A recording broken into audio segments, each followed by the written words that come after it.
A handful of dates. Tayeb Salih. Translated by Dennis Johnson Davies. I must have been very young at the time.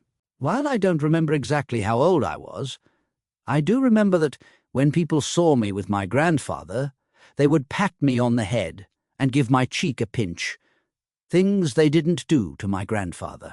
The strange thing was that I never used to go out with my father.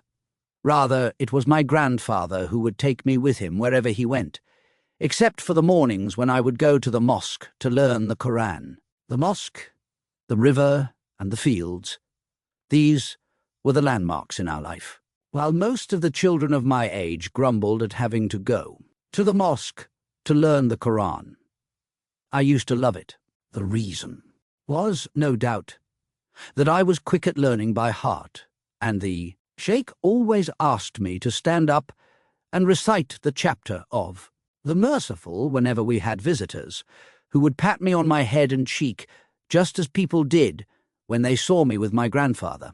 Yes, I used to love the mosque, and I loved the river too. Directly we finished our Quran reading in the morning, I would throw down my wooden slate and dart off, quick as a genie too.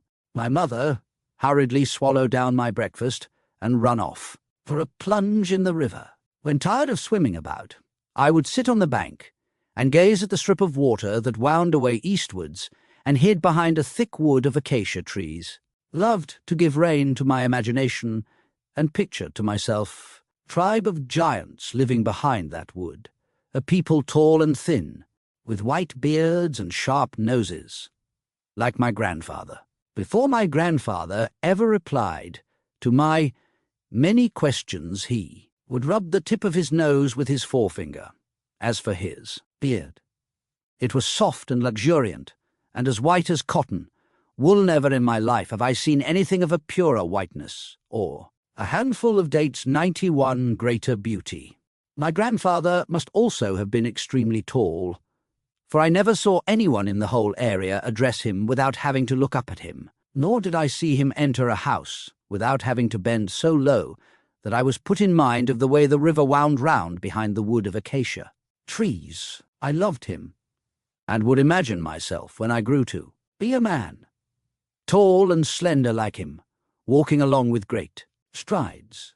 I believe I was his favourite grandchild.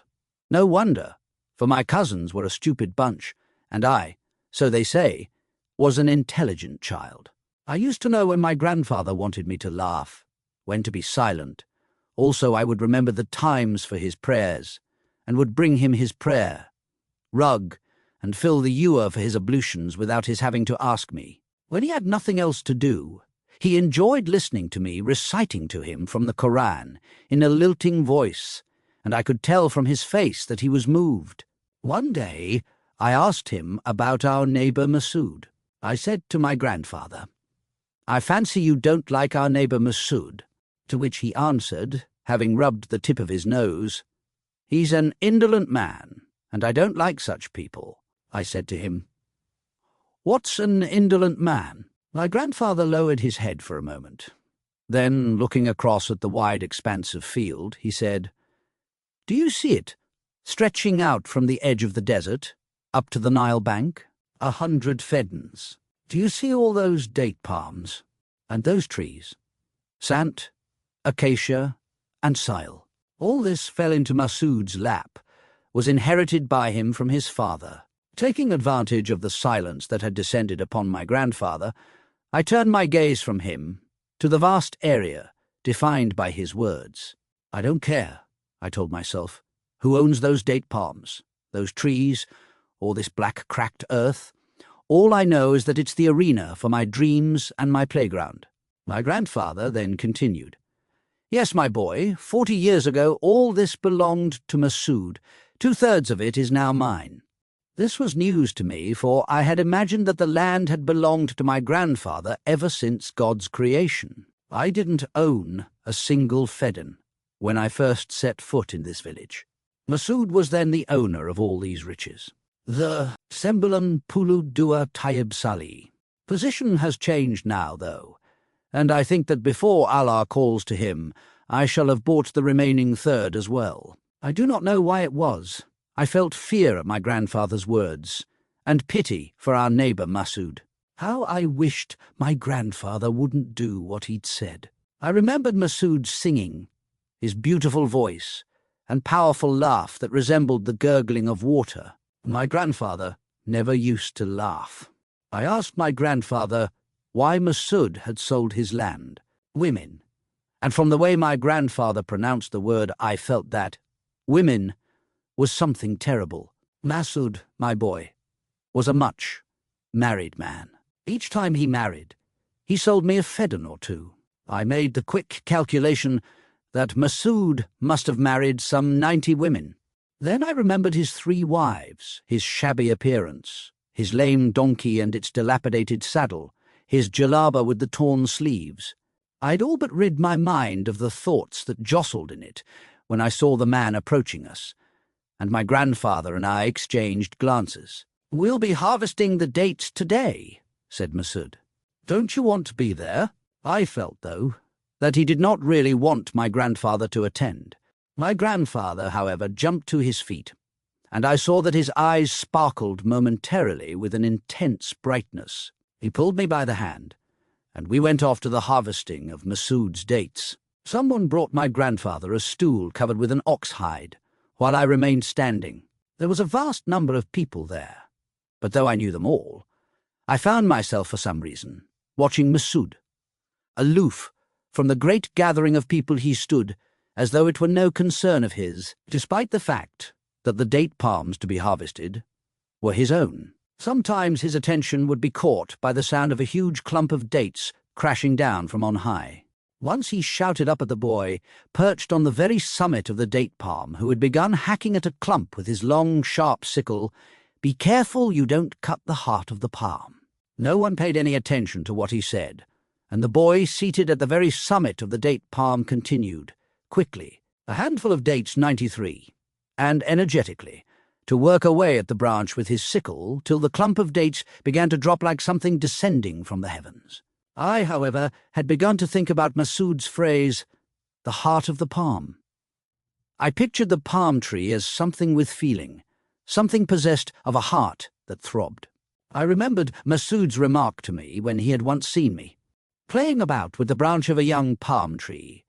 Palm trees, my boy, like humans, experience joy and suffering, and I had felt an inward and unreasoned embarrassment. When I again looked at the expanse of ground stretching before me, I saw my young companions swarming like ants around the trunks of the palm trees, gathering up dates and eating most of them. The dates were collected into high mounds. I saw people coming along and weighing them into measuring bins and pouring them into sacks, of which I counted 30. The crowd of people broke up, except for Hussein the merchant, Musa the owner of the field next to ours on the east, and 2 men I'd never seen before. I heard a low whistling sound, and saw that my grandfather had fallen asleep.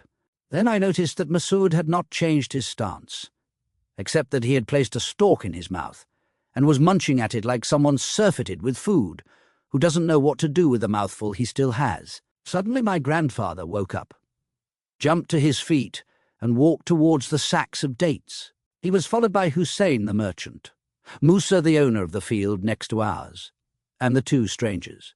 I glanced at Masood and saw that he was making his way towards us with extreme slowness, like a man who wants to retreat but whose feet insist on going forward. They formed a circle round the sacks of dates and began examining them, some taking a date or 2 to eat. My grandfather gave me a fistful which I began munching. I saw Masood filling the palms of both hands with dates and bringing them up close to his nose, then returning them. Then I saw them dividing up the sacks between them. Hussein the merchant took 10. Each of the strangers took 5. Musa, the owner of the field next to ours on the eastern side, took 5, and my grandfather took 5. Understanding. Sembilan puluh empat. Tayeb Salih. Nothing. I looked at Masood and saw that his eyes were darting about to left and right like 2 mice that have lost their way home. "You're still £50 in debt to me," said my grandfather to Masood. "We'll talk about it later." Hussein called his assistants, and they brought along donkeys. The two strangers produced camels, and the sacks of dates were loaded onto them. One of the donkeys let out a braying which set the camels frothing at the mouth and complaining noisily. I felt myself drawing close to Masood, felt my hand stretch out towards him as though I wanted to touch the hem of his garment. I heard him make a noise in his throat like the rasping of a lamb being slaughtered. For some unknown reason, I experienced a sharp sensation of pain in my chest. I ran off into the distance. Hearing my grandfather call after me, I hesitated a little, then continued on my way. I felt at that moment that I hated him, quickening my pace. It was as though I carried within me a secret I wanted to rid myself of. Reached the river bank near the bend it made behind the wood of acacia trees. Then, without knowing why, I put my finger into my throat and spewed up the dates I'd eaten.